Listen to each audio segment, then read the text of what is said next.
Have you ever felt? Are you listening? Damn.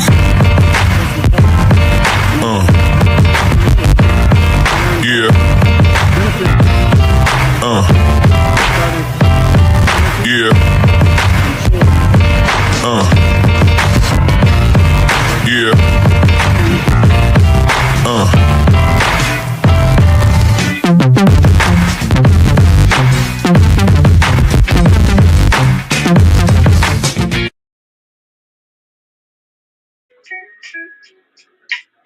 Well, hello. I hope you can hear me.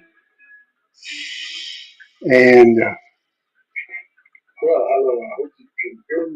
I think you can. You just hear the echo back there. And hello, everybody. And of course, this is Slim Overton. And I'm just on here for a little while to talk to you a little bit about the channel. Just wanted to come on and encourage you to watch the Slim Nation 101's channel as well as the Portsmouth Coffee Talk channel on YouTube and on Facebook and other platforms that we have. Trying to see here if we got it here.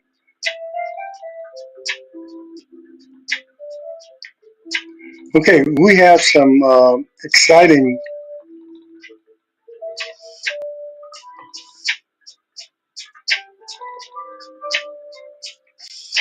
Okay, sorry.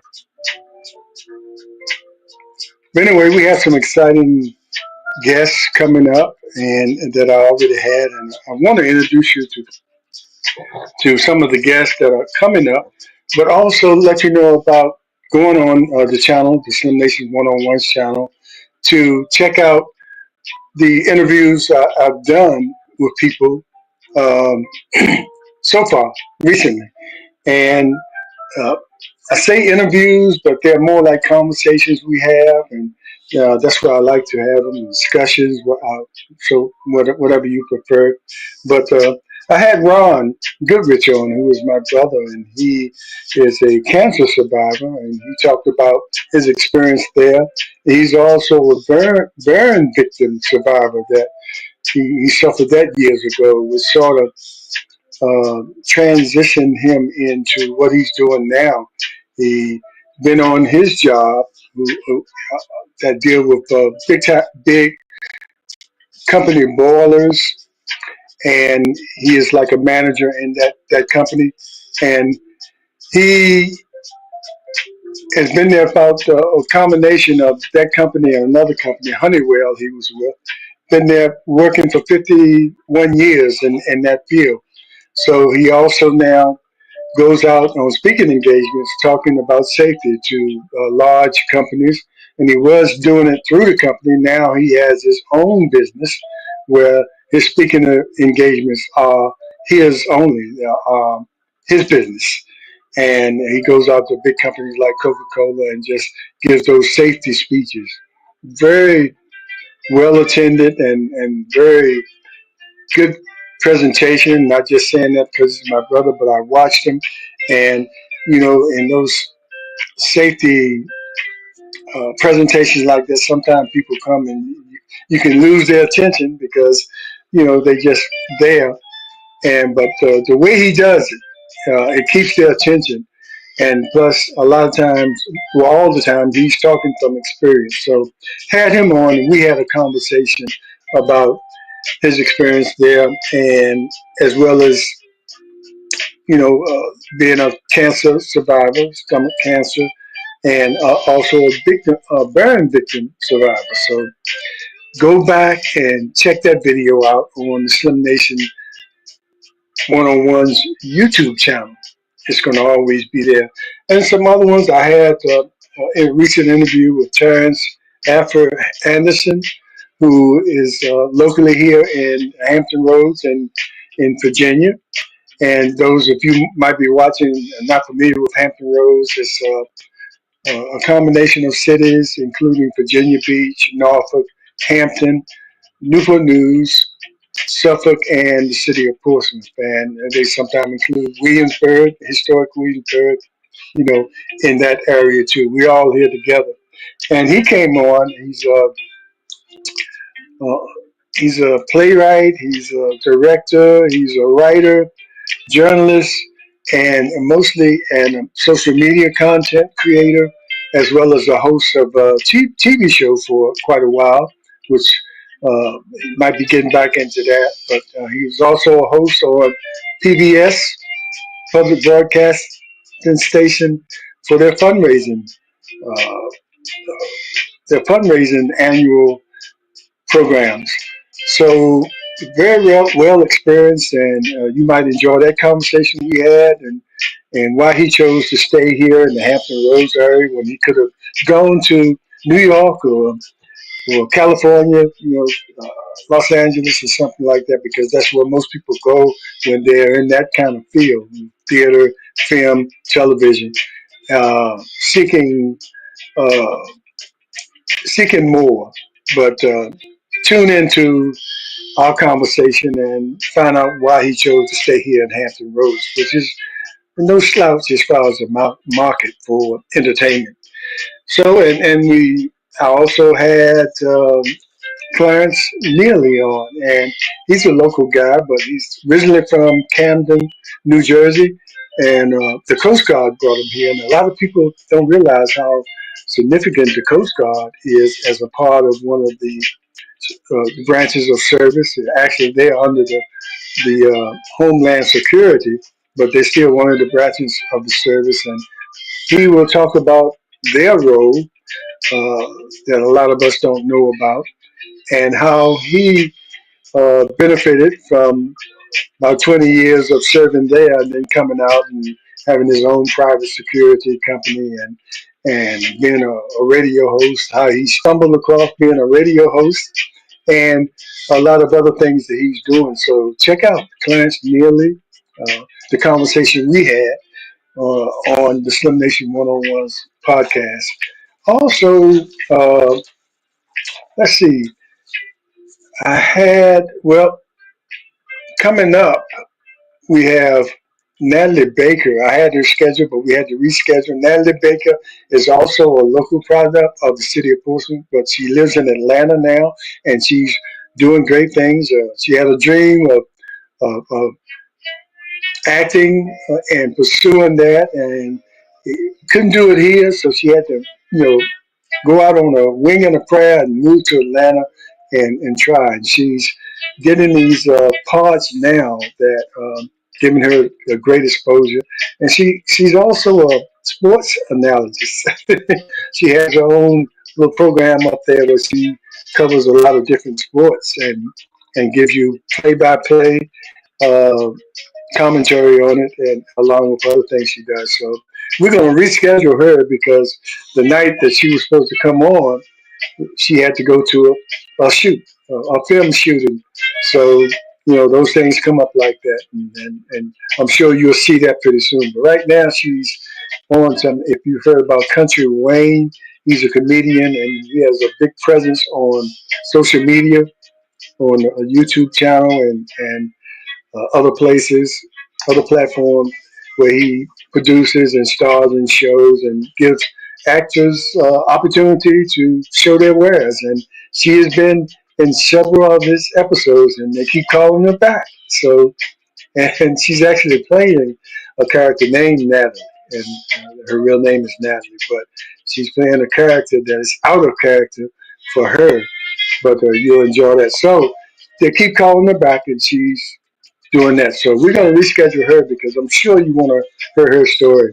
And I have to say, I've been really blessed to have these conversations with these people because I learn something from every person that I have a conversation with.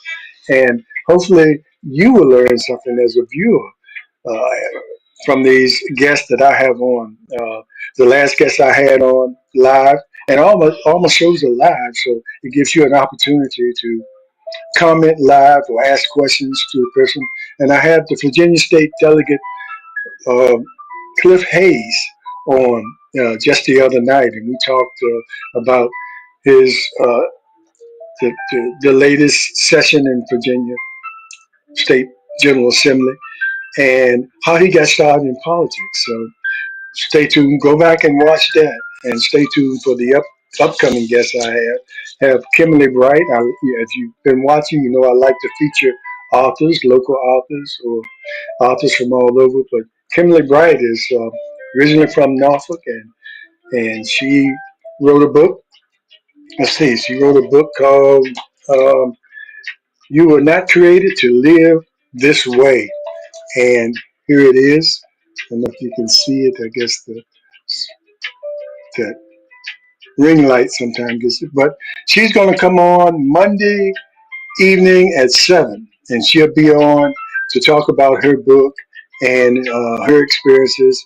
And one thing I like about this book that as you're reading it, it has areas in there where you can write notes, write notes, and that's her purpose for her. Her book is for you to follow along with her as as you're reading her book and her experiences and her Christian-based book. And and before I had other authors on. My mentor, Richardson Harris, she wrote 2 books, Ebb and Flow, and more. So go back and look at that interview we had. Very interesting interview we had with her and the 2 books she has written, and pretty much based on her life experiences with her family, and also some pretty good lessons uh, in there as well. And the first interview I ever had some years ago, and I was on the radio at that time, was um, was Wallace Green, and his book was called "Why Not Me." And I'm showing you these books too because they've been out for a while, but you know I still want you to be able to purchase them and watch the interview I had with them and purchase them. And sometimes you need to take the time to sit down and read and forget about all the stress that's going on in your life. Forget about the stories we see in the news every day that can be frustrating to some. And just take a time out and just read a book in a quiet space. You know, you might want to play some low jazz or something, but turn off the TV and just get into a book. And this was Why Not Me by Wallace Green. And he was talking about, you know, his experience as a kidney transplant, where he received one and that failed, and he had to get another one, and then he's doing fine now. And also, I received a book by a classmate of mine that wrote a book, a children's book, and her name is Dr. Dana Harris. And most of you in the city of Portsmouth and went to IC North remember her as Dana Moody. And she wrote a book, a children's book, just recently come out, The ABCs of Making the World Go Round Through the Lens of a Child. Very interesting to see, you know, uh, the lens of a child and how they view the world. And so this is my classmate from 1972, IC Northam, you see here. And she is a retired administrator in the school system. She started out teaching and retired as an administrator, principal, and then in further administration. So I'm showing you all these books because I think it's important that we read, and especially for the people who are watching that are locally, to realize that we have a lot of local authors here that are sharing, in some cases, very personal stories about their life.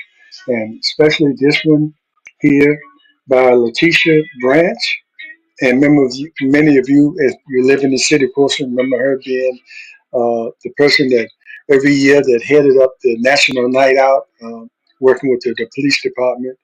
And for years, she coordinated that and did other things with the police department during the year. But she wrote a book, Still Smiling Through the Storm. Still Smiling Through the Storm. And you have to read this to see what kind of experiences she went through and and survived and came out on the other end and has a wonderful life. But anytime someone has such a personal story like that and they're willing to share it, I think it's worth reading. And you never know who it might help or who you might refer the book to. Uh, that you think there might be help. Sometimes talking can help, and sometimes you have to refer a book to them so they can relate to it and they relate to the story that you might not be able to get across to them because you haven't experienced it. But they can experience it through the book. And I have to get this lady back. She was the former city manager here in the city of Portsmouth, Dr. Lydia Pettis Patton, and she wrote a book about a mother's love through the eyes of a child. Here's another book where you're seeing something through the eyes of a child and the mother's love. And this is her book, and we have to reschedule her. I had her scheduled for a conversation and had conflicts with scheduling, and but we're going to try to get her back to talk about what's this about. But seeing life and things through the lens of a child can be eye opening because sometimes we don't look at or pay attention. Remember, it used to be uh, when a child was around grown-ups, they were only to be seen and not heard. But we got to start listening. I have a 7-year-old granddaughter that I have to pay attention to her sometimes because her observations from her young mind can be very interesting sometimes and she might see some things that we don't see because we are so influence. We've been around so long, and a lot of influences have taken over. The way we view things. And she doesn't have that. She sees things for just like they are, and that's why some children sometimes will embarrass you in public because they tell it like it is, what they see. They have yet to learn how to pick and choose what they say, and sometimes it's refreshing to for them to say something that you might have wanted to say, but it comes from your child, and that lets you off the hook per se of saying it. But at other times it's embarrassing. And I have another, Milton Lawrence Cox, who grew up in the same neighborhood here in the Truxton area, Truxton, Katy Heights area, and he wrote a book called "Give the Drummer Some." Drumline origins. He was in a drummer in school in Craddock and went on to Virginia State and was a drummer. So, an interesting story about his experience about being a drummer. So, you might think it's just, okay, he just played the drums and that was it. But it was a lot to his experience, a lot of people he met, a lot of experiences he had traveling with the band and just learning uh, the endurance it takes to be in a marching HBCU band. We've all watched them, and we see what it takes. I remember going to Norfolk State and uh, watching the football team march, and the band was drilling just as hard uh, as the football team because it takes a lot to be a part of something like that. So, and this other book I want to suggest that we had an interview with him, and it's from Michael Winkett, Michael Wilkins, and you might know him as Mike Link. That's his name he goes by. For a long time, I thought that was his real name, but that's the book he goes by. Actually, he's Michael Wilkins, and he wrote a book about um, F Father's Day. And it's a book about his experience with his father, the time he didn't have with his father, and how he came together and had a relationship with his father uh, for a while before he passed away, and how important that was to him because he wasn't around in his life as during his formative years, which made him bitter. But as he got older and understood how life can be sometimes, it wasn't right that the father wasn't there, but sometimes life happens, and sometimes you have to understand that it was his father, and he got a chance to make peace and have a relationship with his dad before he passed away. But here's the book, and I'm sure it's still in print. And make sure you go out there and get that. And you can also go on our page and look at that interview that I had with him. I think we did that on Portsmouth Coffee Talk page. But that's why I said it's good to just go back and just look at some of our guests that we've had on. You know, sometimes you might have missed it, but you can go back and catch some very uh, memorable interviews, especially the one we had with Emery Fields. When we had it with him, I think he was in his 90s. And at the time, his mind was sharp. He could remember many of the people that were in his bands at IC Norcom and, and at Norfolk State. And it was an amazing interview. And just having the opportunity to talk to someone that in their 90s and listen to the experiences they had growing up. And we thought we had it hard, but somebody that's in their 90s.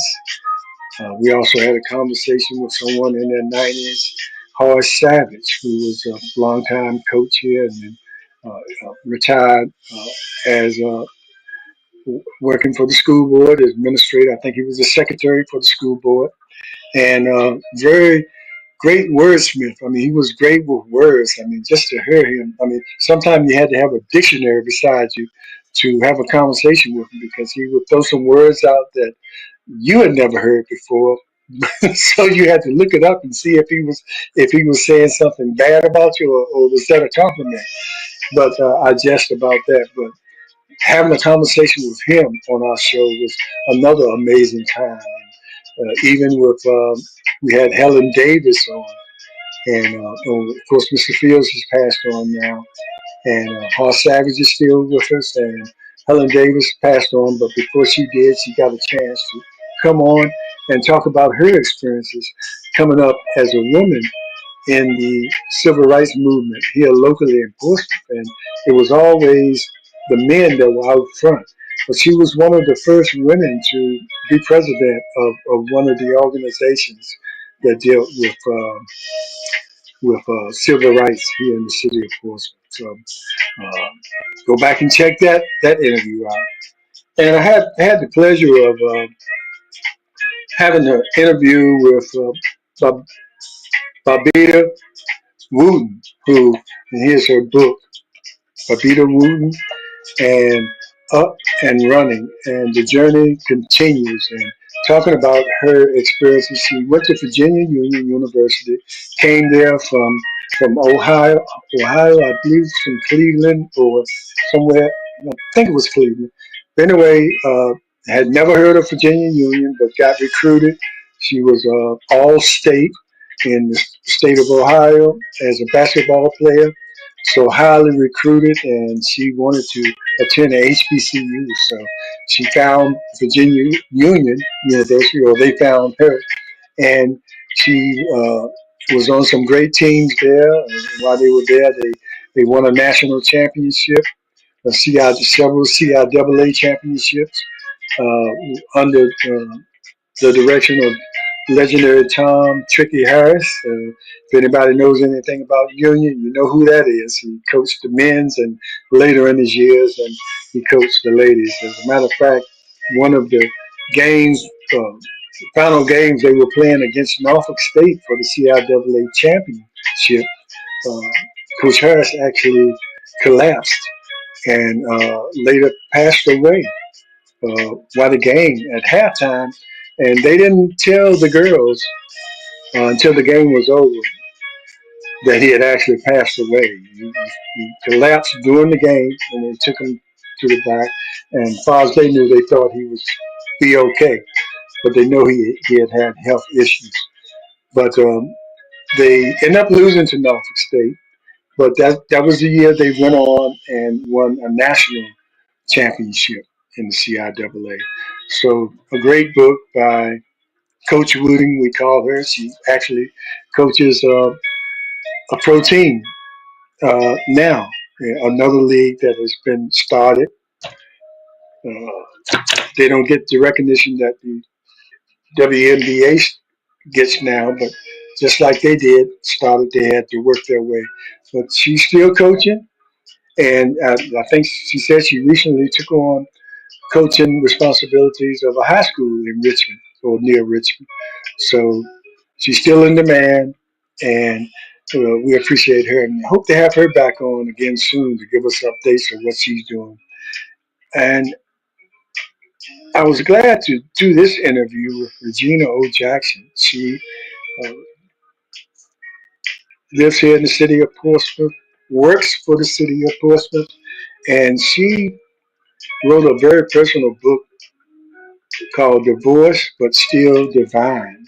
Divorce But Still Divine.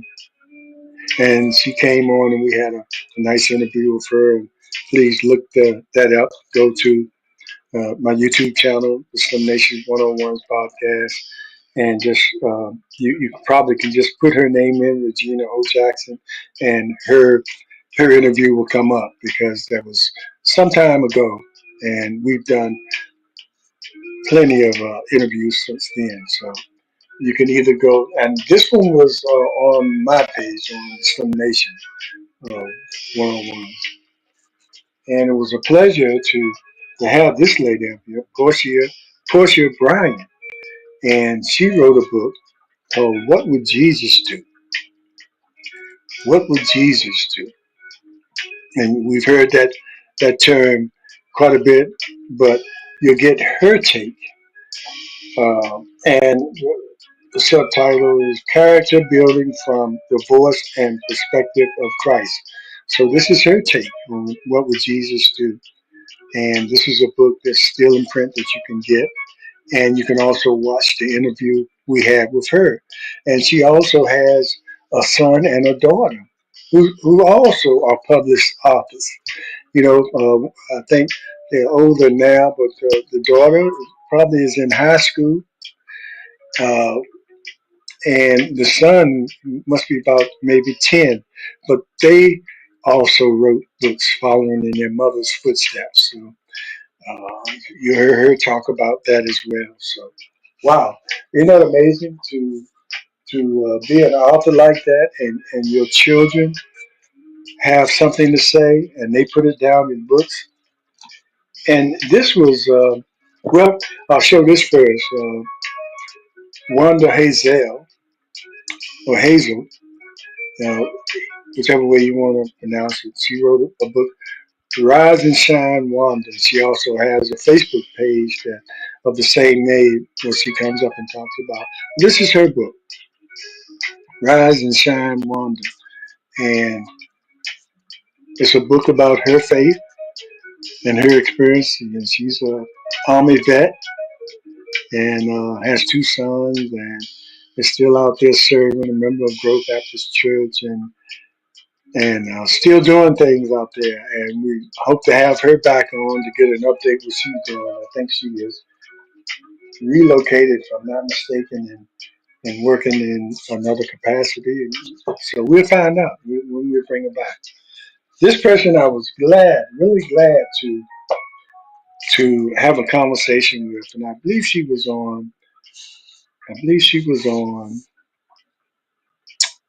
Was she on my show? She might have been on Portsmouth Coffee Talk. But anyway, she is an author, and I met her when she was working for the Virginia Pilot, the current section, and I was going through in the hospital waiting for a heart, going through that experience, and she saw some of the posts I made on Facebook and wrote a big article in the Currents about my experience. And this was before I received the heart, but what I was going through and my experience. And I really appreciated that. And we've been friends ever since. And we're in the process. She's helping me put together a book. We've taken a break for right now, but we'll be coming back together real soon and continuing that process. I have some, we started out going in one direction, and then she, through her suggestions, she told me I should broaden it out because it's a lot more that I have to share. which I was originally going. Just talking about one area that I'd gone through. But she has quite a few books out. Necessary Food. She's the ultimate writer. And one thing she will tell you, and each book is sort of related to the next. I don't know if I have them in order. And well, they do have their label. Necessary Food says one, and More Grace is the second one, and Always Never is the third one. As a fourth one, I believe I have that. I don't know what I did with. She has a fourth one, and I think she's just coming out with her fifth book. So uh, a series of books. Let's see, the fourth book.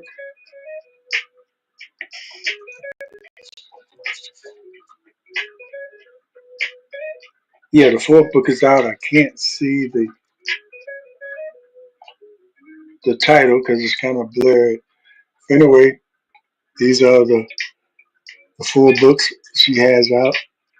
And Necessary Food, More Grace, and Always Necessary. All related and all spiritually inspired. Um, they are um, they are novels, but like I said, they're spiritually inspired and great reading. So whenever you get the chance, and I have some other ones. I know I probably left someone out, but you can see in the background the book James, which is a book read recently with a men's book club that I'm a member of, and I have the Grift back there by Clay King, and I'll read that: The Downward Spiral of Black Republicans from the Party of Lincoln to the Cult of Trump. So it's a real interesting read, especially if you want to know how people out there really being grips and taking you for a loop, right before your eyes. And he explains how to identify those guys that are trying to grip you. And the other book, which I'm in the process of reading, is called Love and Whiskey. It's about the story of Jack Daniels and who actually made the recipe for the Jack Daniels whiskey that's out there that's so popular that doesn't get the recognition for it. And so many stories about where we as a black people were involved in monumentous discoveries and events that someone else got the credit. And I'm not saying the people that got the credit weren't involved, but it was that person. You think about Thomas Edison. There was a black man that sort of contributed to that. And just go to Google it and find these stories about the contributions we make, and it's important for us to know about that now, especially now when you have administration trying to erase things, trying to say not have uh, all the history told about the contributions we make, and we have to know our history. And it's probably one of the reasons we are repeating what many of us that grew up during the end of the Jim Crow era saw. We're starting to see some of those things uh, come right back and be in your face. Where for years it was always here, but it was sort of covert, and now they're bringing it right back in our face. And sometimes some people don't realize it because they don't know their history. They don't realize that that happened before or how it happened. So when it happens now and you don't know your history, you don't know how to deal with it. You might fall for some of the buffoonery that's put out there in like it's the truth. So make sure you read and study your history and watch the interviews that we have here on our shows on Portsmouth Coffee Talk, and as well as the Slim Nation 101's podcast. And I use StreamYard to do our shows live, and now there's a way if we have someone watching one of our shows, they have a way that we can actually bring that person on to actually talk to us or join the discussion. Um, Most of the time when we have a show and it's live, we invite certain people, the guests, to be on there. And if you get that link, you can come on, but we prefer you to be an invited guest before you pop up on the screen. And if you're just going to watch, just watch through the YouTube channel or on Facebook. And that helps us with the numbers if you watch that way. But we do have the opportunity now. We do have the capability if we're talking to somebody. It's almost like if you got a phone in call, you can phone in. But now I can, if someone is watching and they let me know in the comments that they want to be a part of, or I might see a certain person watching and ask them, do they want to join in on the conversation?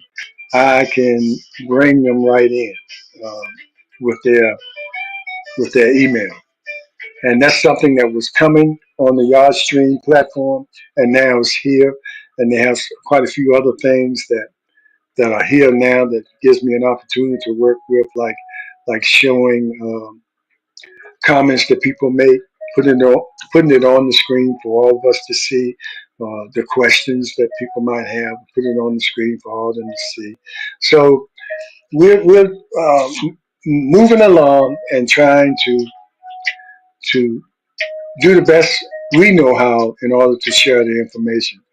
I always say we never say that we're professionals. We leave that professional journalism to the people who have studied that craft and are good at it. But we just do what we do as we learn as we go along to help share information on our pages.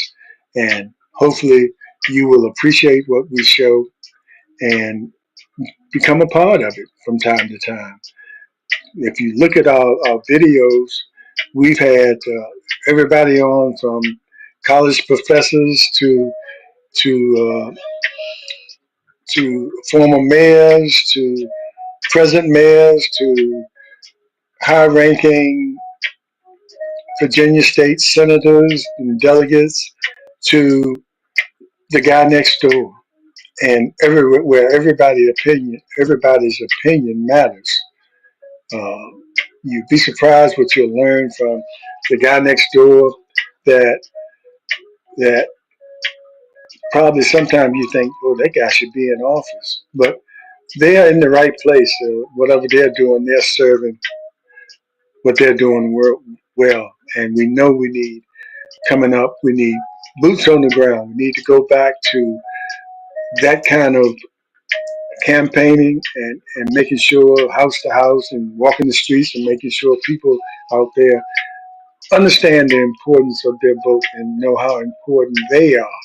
I think that's why we see a lot of people back off from voting because they don't think their vote matters or they don't think their opinion matters because it seems like no one's listening. Sometimes we elect people and get them in office and they do what they want to do, not what they promised to do. So let's, it's a responsibility of all of us to try to get the word out, the ones that are conscious of what's going on politically and pass it on to the people who it's just so many different uh, platforms out here that can not tell the truth. So sometimes you have to look at several different platforms and formulate in your own mind what's the truth and what's real and what's not real and govern yourself accordingly as far as making an educated vote. I can't blame anybody if they feel like they really studied the issues and come down to voting the way they do. It might be different from mine, but if I know you took the time to study the issue and know the issue, and you feel like that person is going to best serve your interests, what can I say? The main thing is getting people out to make sure they vote. And then we can convince them, get them registered for one thing, and make sure if they're registered, they follow up and make sure if they haven't voted in a long time to make sure their registration is still good. Things are happening. So you need to be aware if you haven't voted in 5 years, make sure you check and see if you moved several times and haven't reported that. Make sure you check that out. So make sure you're good. You don't want to find out on election day that that's not your precinct. Your precinct is all the way on the other side of town. So um, let's make sure that we get it together for these midterms that are coming up. So if you're pleased with the way things are going nationally, what can I say? I don't understand how you could be, but that's just my opinion. But if you're pleased and you're voting, fine.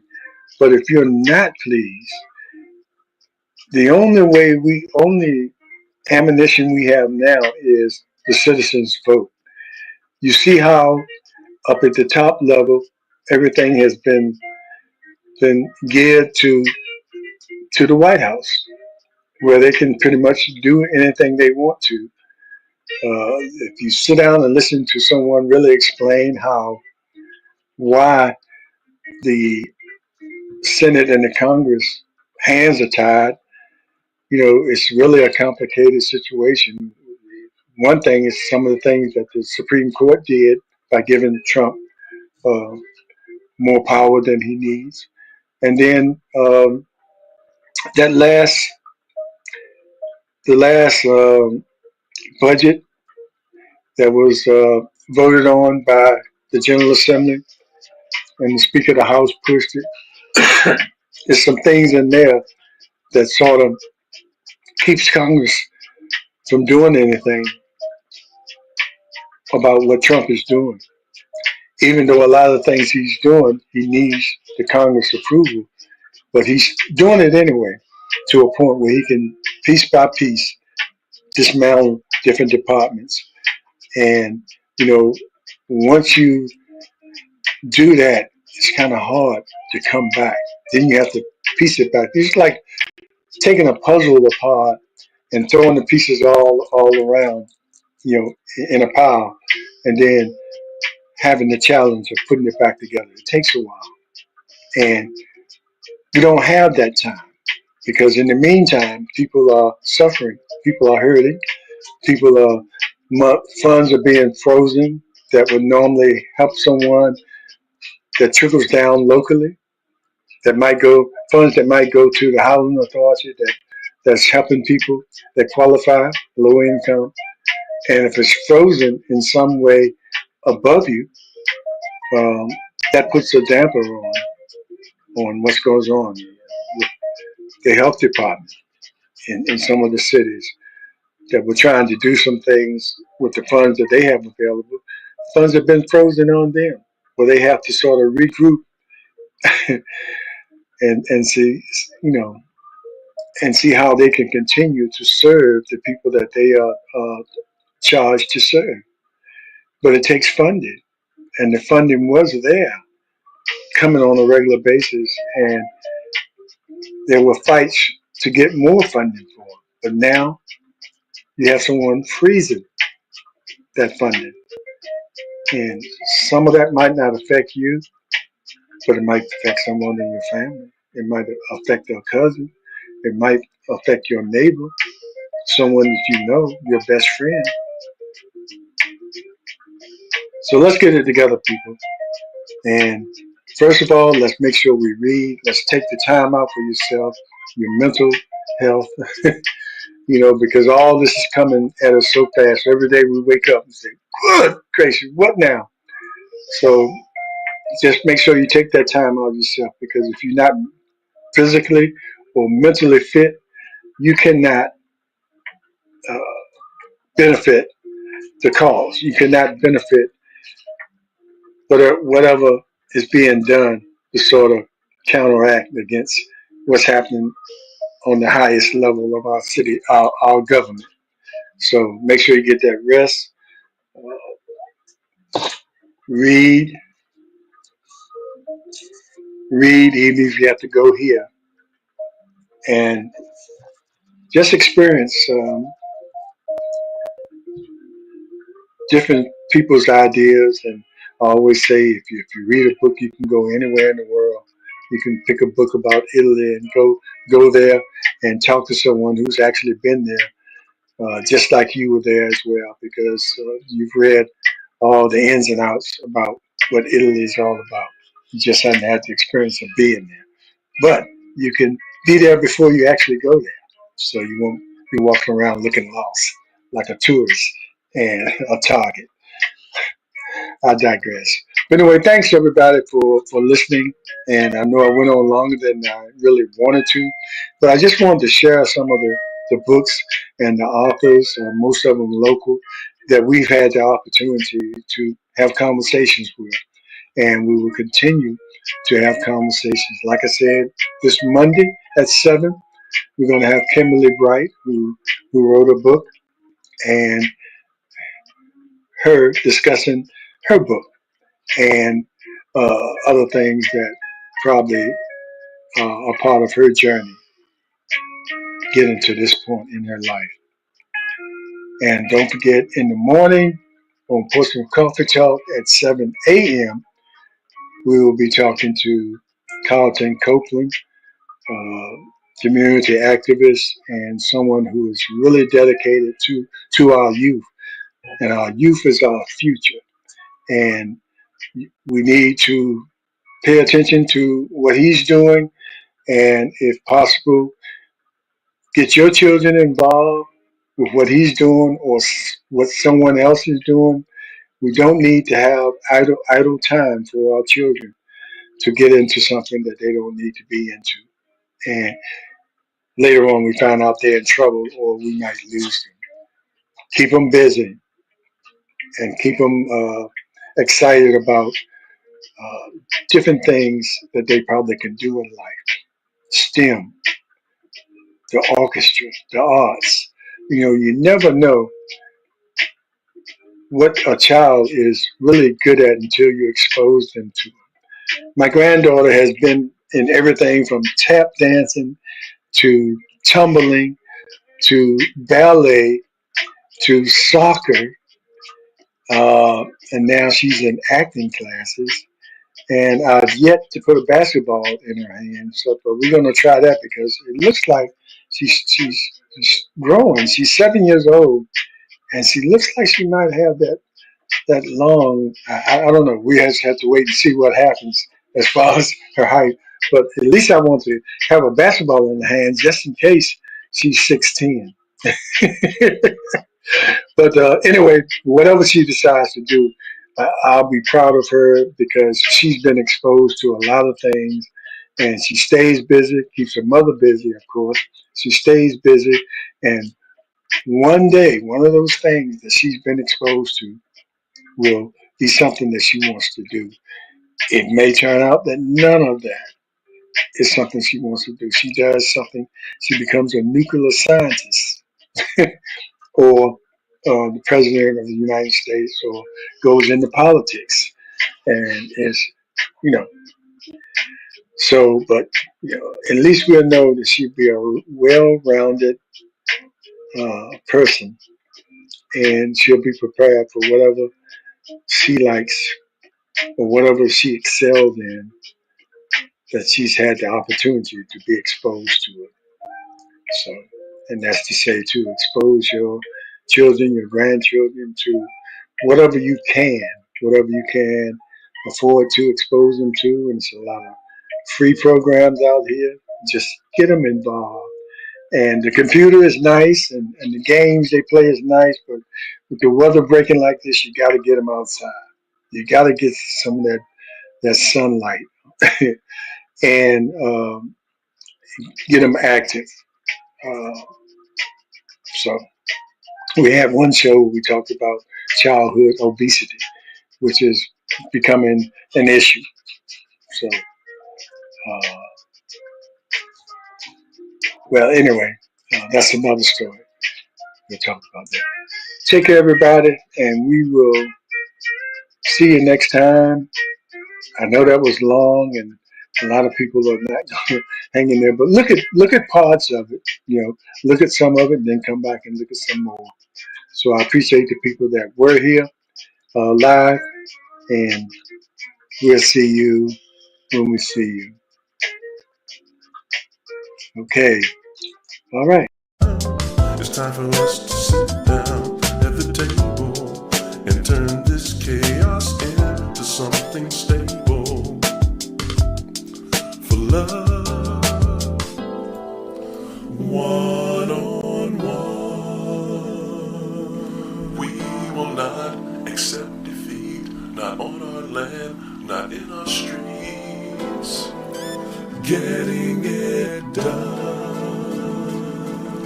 Reaching out to save the youth, letting them know the truth. Slim Nation is where good conversations dwell.